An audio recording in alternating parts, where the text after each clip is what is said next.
আসসালামু আলাইকুম। সবাইকে স্বাগত জানাচ্ছি। আমি নাসরুল হাসান তন্ময়। শুরুতে বিআরবি কেবল সংবাদ শিরোনাম। বাংলাদেশের সর্বশেষ গুরুত্বপূর্ণ আপডেট সংবাদে আপনাকে স্বাগত। শুরুতেই সংবাদ শিরোনাম, পরে বিস্তারিত।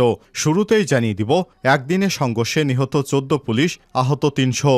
সন্ত্রাসী হামলায় সিরাজগঞ্জের এনায়েতপুর থানায় ১৩ জন এবং কুমিল্লার ইলিয়টগঞ্জ হাইওয়ে থানায় একজন পুলিশ সদস্য সহ এ পর্যন্ত ১৪ জন পুলিশ নিহতের খবর পাওয়া গেছে। আজ রোববার ৪ আগস্ট সন্ধ্যায় পুলিশ সদর দপ্তরে মিডিয়া অ্যান্ড পাবলিক রিলেশনস বিভাগের পুলিশ সুপার এনামুল হক সাগর এসব তথ্য জানিয়েছেন। এরপর জানিয়ে দিব, ১৮ জেলায় ৭২ জন নিহত। বৈষম্যবিরোধী ছাত্র আন্দোলনের অসহযোগ আন্দোলনের প্রথম দিন রোববার ৪ আগস্ট দুপুর থেকে সন্ধ্যা পর্যন্ত ১৮ জেলায় ৭২ জন নিহত হয়েছেন।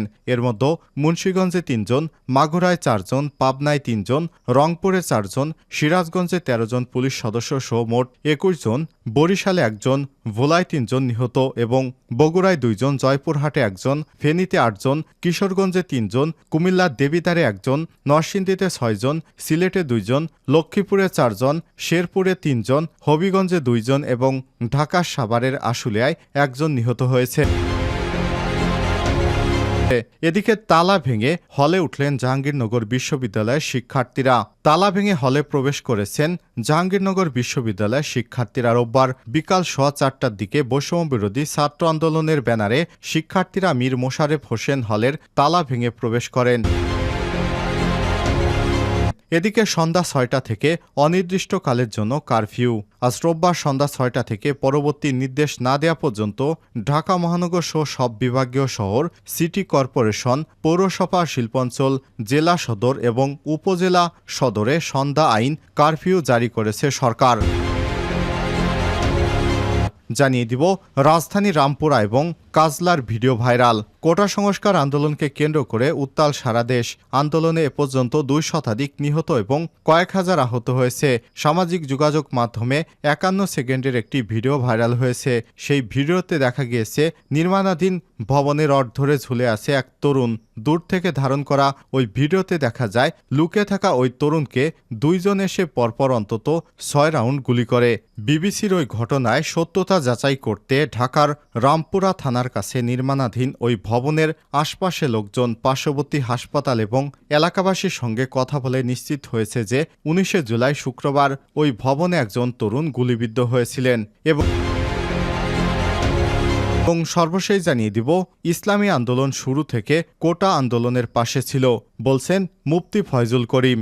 শুরু থেকেই চরমোনাই পীরের দল ইসলামী আন্দোলন বাংলাদেশ, ইসলামী আন্দোলন বাংলাদেশ শিক্ষার্থীদের কোটা বিরোধী আন্দোলনের পাশে ছিল বলে দাবি করেছেন দলটির সিনিয়র নায়েবে আমির মুফতি সৈয়দ মোহাম্মদ ফয়জুল করিম। শিক্ষার্থীদের ঘোষিত সরকার পতনের এক দফা আন্দোলনে সবাইকে ঐক্যবদ্ধভাবে রাজপথে নামার আহ্বান জানিয়ে মুফতি ফয়জুল করিম বৈষম্য বিরোধী ছাত্র আন্দোলনের সব কর্মসূচির সঙ্গে একত্রতা ঘোষণা করেছেন। তিনি বলেছেন, ইসলামী আন্দোলন শুরু থেকে এ আন্দোলনের পাশে ছিল, আছে এবং থাকবে।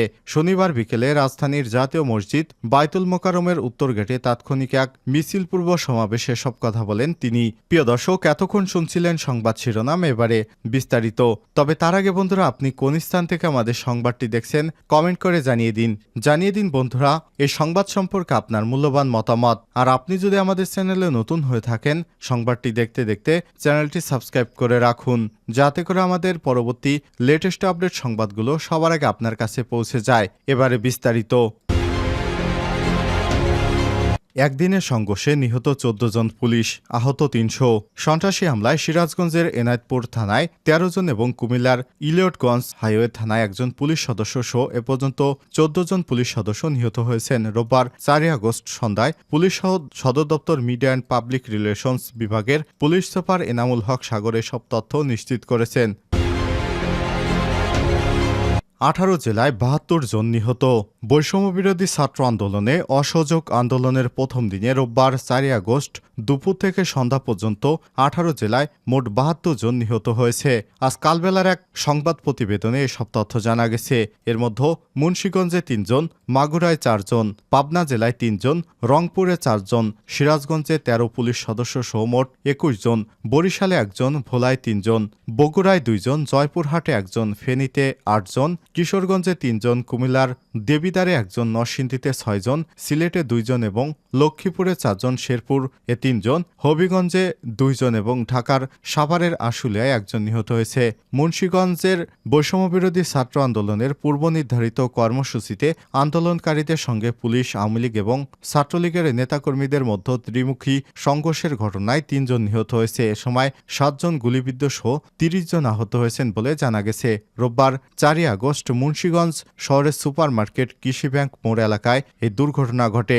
মাগুরায় পুলিশের সঙ্গে সংঘর্ষে জেলা ছাত্রদলের যুগ্ম সাধারণ সম্পাদক রাব্বি গুলিবিদ্ধ হয়ে নিহত হয়েছেন। এছাড়াও মাগুরার মোহাম্মদপুর উপজেলায় 4 জন নিহত হয়েছে বলে খবর পাওয়া গেছে।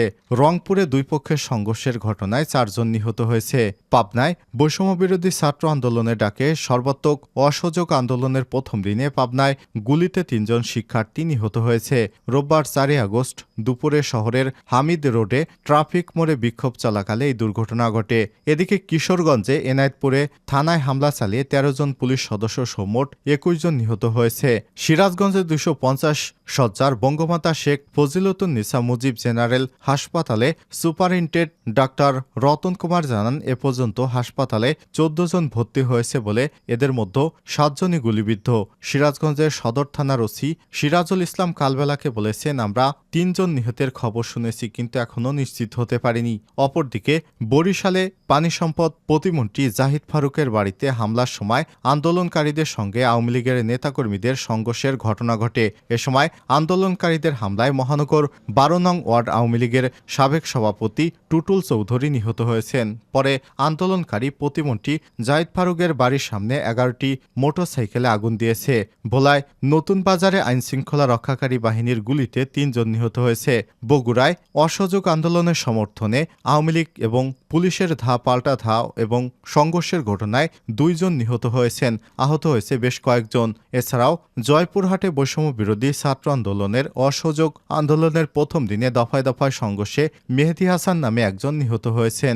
এ সময় অজ্ঞাত আরও 1 জন নিহত হয়েছে। এই ঘটনায় কমপক্ষে 70 জন আহতের খবর পাওয়া গেছে। এছাড়াও ফেনীতে অসহযোগ আন্দোলন সমর্থনে যুবলীগ ও ছাত্রলীগের সংঘর্ষে 8 আন্দোলনকারী নিহত হয়েছে। রোববার 4 আগস্ট দুপুর 2টার দিকে ঢাকা চট্টগ্রাম মহাসড়কে ফেনীর মহিপাল এলাকায় এই দুর্ঘটনা ঘটে। তাৎক্ষণিকভাবে নিহতদের নাম পরিচয় জানা যায়নি। কিশোরগঞ্জে শোলাকিয়ায় 3 জন নিহত হয়েছে। এর মধ্যে জেলা আওয়ামী লীগের যুগ্ম সাধারণ সম্পাদক আশরাফুল ইসলাম টিটুর বাসায় আগুন নেভানোর সময় 2 জন কেয়ারটেকার এবং স্ট্রোক করে 1 ব্যবসায়ীর মৃত্যু হয়েছে। এদিকে কুমিল্লার দেবিদ্বারে দুই পক্ষের পাল্টা এবং গুলিতে 1 জন যুবক নিহত হয়েছে। রোববার 4 আগস্ট দুপুর 1:30টার দিকে দেবিদ্বারে আসগর আলী বালিকা উচ্চ বিদ্যালয়ের সামনে এই দুর্ঘটনা ঘটে। এই ঘটনায় কমপক্ষে 24 জন আহত হয়েছেন। এদিকে নরসিংদীতে অসহযোগ আন্দোলনের প্রথম দিনে নরসিংদী সদর উপজেলা মাধবদী বাস স্ট্যান্ড এলাকায় বৈষম্য বিরোধী ছাত্র আন্দোলনকারীদের সঙ্গে আওয়ামী লীগের সংঘর্ষে 6 জন নিহত হয়েছে। সিলেটে গোলাপগঞ্জে বৈষম্য বিরোধী ছাত্র আন্দোলনের কর্মসূচি পালনকালে শিক্ষার্থীরা বিক্ষোভ মিছিল বের করলে আইনশৃঙ্খলা বাহিনীর সঙ্গে সংঘর্ষের ঘটনা ঘটে। এ সময় গুলিবিদ্ধ হয়ে ধারাবহর হাসপাতালের সামনে 2 জন নিহত হয়েছে। সংঘর্ষে পুলিশ, বিজিবি এবং বেশ কয়েকজন শিক্ষার্থী সহ অন্তত 50 জন আহত হয়েছে। লক্ষ্মীপুরে বৈষম্য বিরোধী ছাত্র আন্দোলনকারীদের সঙ্গে গোলাগুলি এবং সংঘর্ষের ঘটনা ঘটে। এ সময় 4 জন নিহত হয়েছে। হবিগঞ্জ জেলায় দুই পক্ষের সংঘর্ষে রিপনশীল নামের 1 যুবক নিহত হয়েছে। সে বিএনপির কর্মী বলে জানা গেছে। এদিকে শেরপুরে শহরের কলেজ মোড় এলাকায় গাড়ির চাপায় 3 আন্দোলনকারী নিহত হয়েছেন। ঢাকার সাভারের অদূরে আশুলিয়ায় আন্দোলনকারীদের সঙ্গে সংঘর্ষে গুলিবিদ্ধ হয়ে 1 তরুণের মৃত্যু হয়েছে। এছাড়াও গুলিবিদ্ধ হয়ে আরও 2 জনকে হাসপাতালে চিকিৎসা দেওয়া হচ্ছে। রোববার 4 আগস্ট দুপুরে আনুমানিক 2টার পর মরদেহটি ধামরাই উপজেলা স্বাস্থ্য কমপ্লেক্সে নেওয়া হয়।